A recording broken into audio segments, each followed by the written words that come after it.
Hello everyone, welcome you all in class 12 geography. This is chapter number 6 water resources and this is the module number 5 of this chapter. As we have already started the water management and the conservation of water, so here you can see the different pictures of the water conservation and the management of the water. So these are the different pictures. By this we can conserve the water by rainwater harvesting. We can form the different takas for the conserving the water, rainwater, different kind of ponds and different area. As you can see, these are the different pictures related to the water management and the rainwater harvesting. So today's module number 5 is also related to the watershed management and the rainwater harvesting. Means by these we can preserve the water, we can conserve the water and we can solve the problem of water scarcity. So first topic, that is the watershed management. So this is the very important topic, that what the mean of watershed management.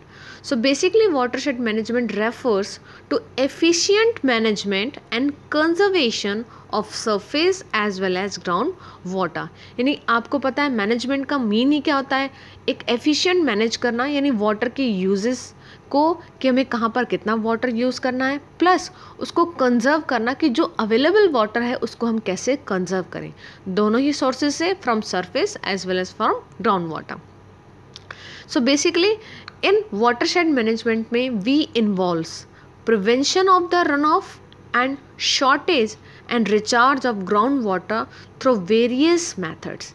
यानी कि जो run of है, यानी कि waste जो पानी बह रहा है उसको हम प्रिवेंशन करें by the rain water harvesting, and जो अवेलेबल वाटर है उसको हम स्टोर करें जिससे जो हमारे ग्राउंड वाटर है वो धीरे धीरे रिचार्ज हो सके. और उसके लिए हम क्या क्या फॉर्म कर सकते हैं, we need to form the percolation tank. Percolation means कि जब वाटर नीचे की साइड मूव करता है, this is called as percolation.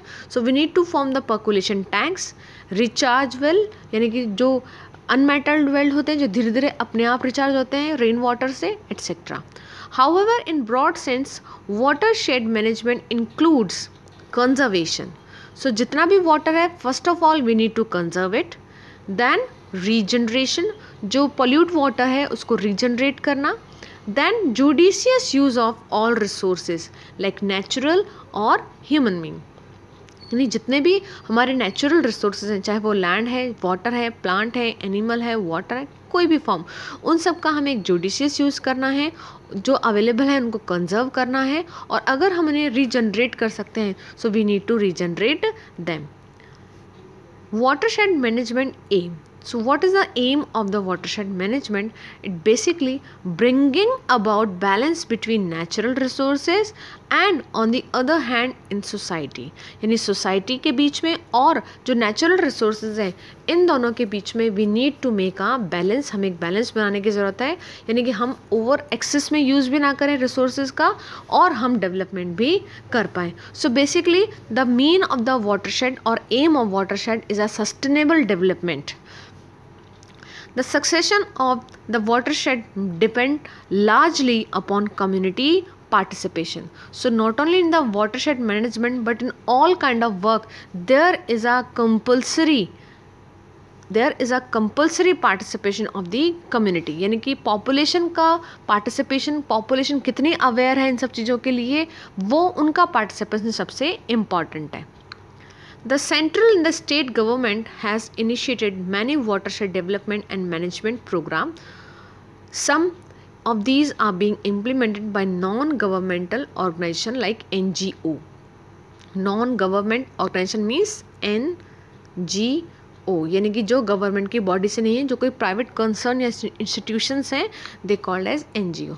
So NGOs के हेल्प से और सेंट्रल और स्टेट गवर्नमेंट के हेल्प से different watershed management programme start किए गए हैं. One of them Hariyali, sponsored by the central government. Hariyali जो प्रोग्राम है वो सेंट्रल गवर्नमेंट के साथ स्टार्ट किया गया है with the aim at enable the rural population to conserve water for drinking, irrigation, fishing and afforestation. यानी हरियाली जो प्रोजेक्ट है वाटरशेड मैनेजमेंट का वो सेंट्रल गवर्नमेंट ने स्टार्ट किया है और जिसका एम क्या है, बेसिकली रूरल एरियाज़ में जहाँ इनेबल हैं लोग उन एरियाज़ में वाटर को कंजर्व करना ताकि हम उसको ड्रिंकिंग के लिए, इरिगेशंस के लिए, फिशिंग के लिए और डिफरेंट काइंड ऑफ ट्रीज़ को प्लांट करने के लिए हम उसको यूज़ कर सकें।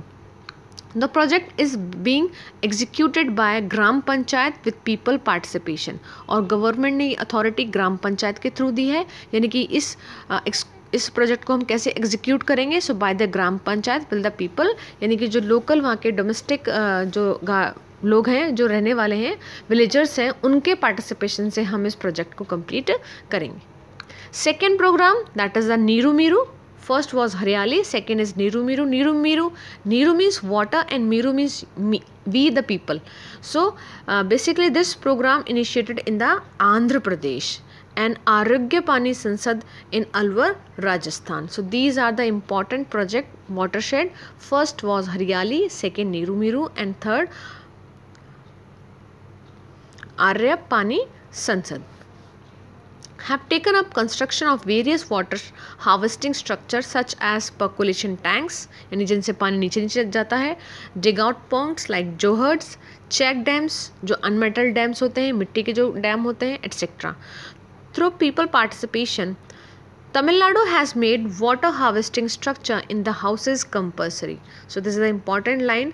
Which state make the compulsory water harvesting structure in the houses? So Tamil Nadu made it compulsory that every house have to make the watershed structure in their own houses.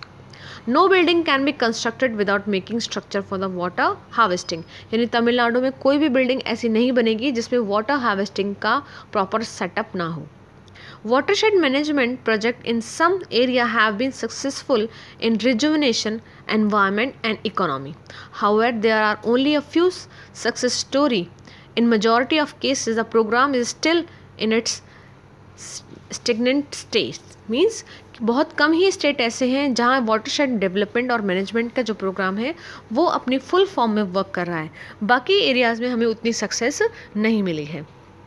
So there is a need to generate awareness regarding the benefit of the watershed management. यानी हमें watershed management के regarding जो भी benefits हैं उनके लिए हमें लोगों को aware करना चाहिए, उनको educate करना चाहिए ताकि वो इसके benefits को समझ सकें।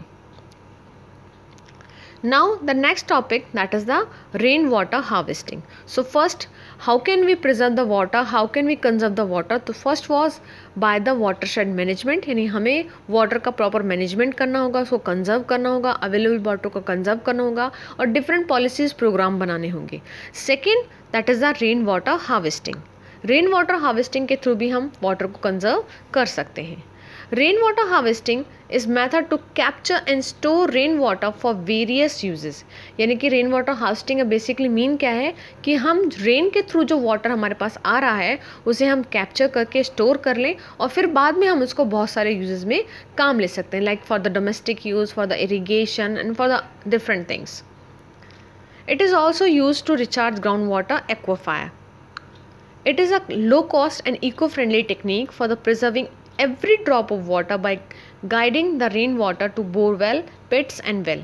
Rainwater harvesting increases water availability. So the different benefits of the rainwater harvesting, it increases water availability. Water की availability को increase करेगा क्योंकि हम जितने rain water को store कर पाएंगे उससे water availability increase होगी. Check the declining groundwater table. जो ग्राउंड वाटर टेबल है वो इंक्रीज़ हो पाएगी. Improve the quality of ground water through dilution of the contamination like fluoride and nitrates. यानी ग्राउंड वाटर में जो फ्लोराइड और नाइट्रेट के कंटेंट है, जब वहाँ पर ज़्यादा वाटर रिचार्ज होगा सो फ्लोराइड और नाइट्रेट के कंटेंट भी डाइल्यूट हो जाएंगे और वाटर में जो we can say the contamination जो मटीरियल है वो कम हो जाएगा और वाटर की क्वालिटी इंक्रीज हो जाएगी. Salt water intrusion is coastal area if used to recharge aquifer. Rain water harvesting has been practice through various method by different communities in the country for a long time. Rain water harvesting आज को नया project नहीं है, even हमारी country में बहुत time से, बहुत पहले के टाइम से डिफरेंट ट्राइब्स के थ्रू भी इसे यूज़ किया जाता रहा है। Traditional rainwater harvesting in rural areas is done using surface storage body like lake, pond, irrigation tank, etc. Rajasthan में बेसिकली जो रेन वाटर हार्वेस्टिंग के एरिया हैं या स्ट्रक्चर हैं, they are locally known as kund और tanka. This is the important line कि राजस्थान में जो रेन वाटर हार्वेस्टिंग के ट्रेडिशनल एरियाज़ हैं उन्हें किस नाम से जानते हैं? They are known as kund और tanka. Basically, these kund and taka is a covered underground structure near or in houses village to the store harvester. Then, to understand the various way of harvesting, different figures given in your book, so just see the book pictures. There is a wide scope to use rainwater harvesting technique to conserve precious water resources. It can be done by harvesting rainwater on rooftops and open spaces. So, here I am sharing a picture of one house of Rajasthan. So there is a structure of rainwater harvesting. As you can see, these are the different pipe connected from the roof area and all these pipe connected to this tanks. यानी कि roof area से जो भी rain water आ रहा है उसे इन pipes के through इस टैंक में वो कलेक्ट करते हैं, स्टोर करते हैं और फिर उसको डिफरेंट यूजेस के लिए वो यूज़ करते हैं। There is another picture of the khadins and all. So basically in Rajasthan these khadins use, यहाँ भी जो भी रेन वाटर आएगा वो इस तरीके से यहाँ पर कलेक्ट होता जाएगा और धीरे धीरे इससे दो बेनिफिट्स होंगे। एक तो ग्राउंड जो वाटर टेबल है वो भी रिचार्ज होगी, बाकी इस यहाँ टैप के थ्रू या दूसरे सोर्सेज के थ्रू हम इस वाटर को ईजिली यूज़ कर सकते हैं। So community depend on the groundwater for domestic use. Besides bridging the demand supply gap, it can also save energy to pump groundwater as a recharge lead to rise in the groundwater table. यानी इसके through जो ground water है वो भी increase हो पाएगा। These days rainwater harvesting is being taken up on massive scale in many states in the country. Urban area can especially benefit from the rainwater harvesting as water demand has already outstripped supply in most of the country or cities.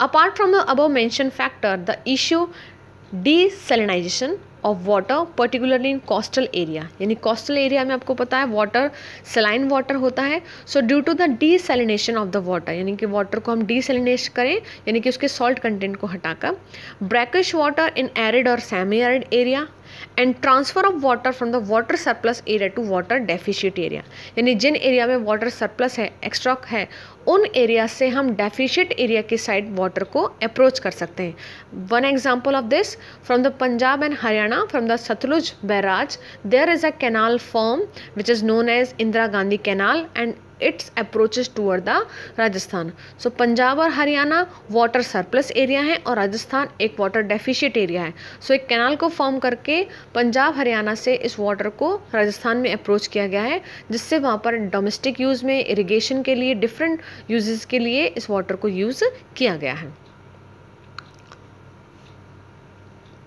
We can solve by these important remedies the water problem in India, यानी इन remedies के through हम India में बहुत limited water की जो problem है उनको दूर कर सकते हैं। But the most important point, again I am explaining, the most important issue or the point is view of individual users, यानी इंडिविजुअल यूज़र्स का व्यू क्या है, वो वाटर को कितना कंजर्व करते हैं, कितना इसको जुडिशली यूज़ करते हैं। House hold and communities is pricing for the water, यानी इंडिविजुअल यूज़र्स, हाउस होल्ड्स और डिफरेंट कम्युनिटीज़ वाटर को कितना प्राइस करते हैं, कितना वैल्यूएबल मानती हैं, कितना उसको कंजर्व करती हैं, कितना उसको जुडिशियसली यूज़ करते हैं, तभी हम जाकर वाटर प्रॉब्लम्स को मीट आउट कर पाएंगे इंडिया में। Thank you.